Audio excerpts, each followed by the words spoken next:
Ladies and gentlemen, session 9. What we've done first is we've reviewed your entire barbell complex. You've reviewed your entire barbell complex. Now we're going to teach you one of the other movements that needs to happen. If you can deadlift, you can kettlebell swing. But there's some different points of performance that need to happen for a kettlebell and some of the repetition things. Let me talk about them. This is a kettlebell, ancient piece of equipment. It's Russian. That's why you have the Russian accent. Whenever you swing the cowbell or the kettlebell, you must have Russian accent. Not really, but there it is. So this is 16 kilograms, which is now, I know Caitlin can swing. Some of you guys will start out lighter. Very rarely will you guys start out heavier. A couple things on the setup. She's going to stand up about 8 to 10 inches behind the bell.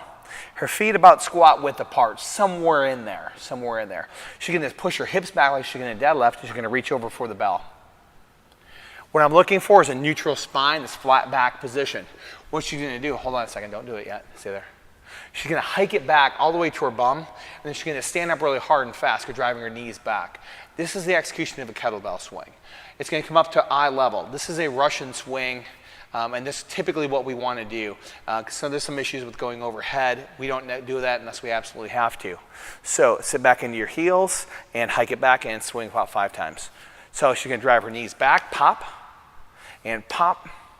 Weight stays in the heels, spine stays neutral, and when she stops her last rep, she parks it into her hips and it comes back down. What you may see is a lot of you guys are going to have an issue with sequencing your hips with the swing out in front. A lot of times the bell will be dangling low when you snap your hips. When you snap your hips, the bell should be behind you, And so we have this, my favorite little piece of equipment, it's a rubber band. And what you might get is this thing called a banded swing. It's a great training aid for teaching people how to really snap their hips, give some additional resistance. You pull it through, snap it on.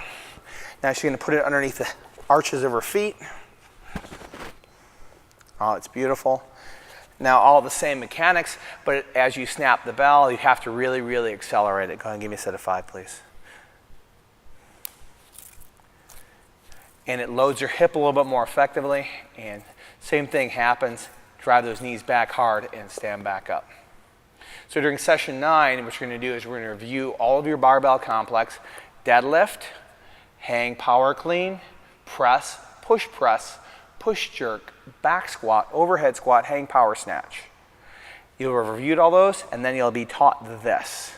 This is an important skill to have because we do a lot of kettlebells in our training.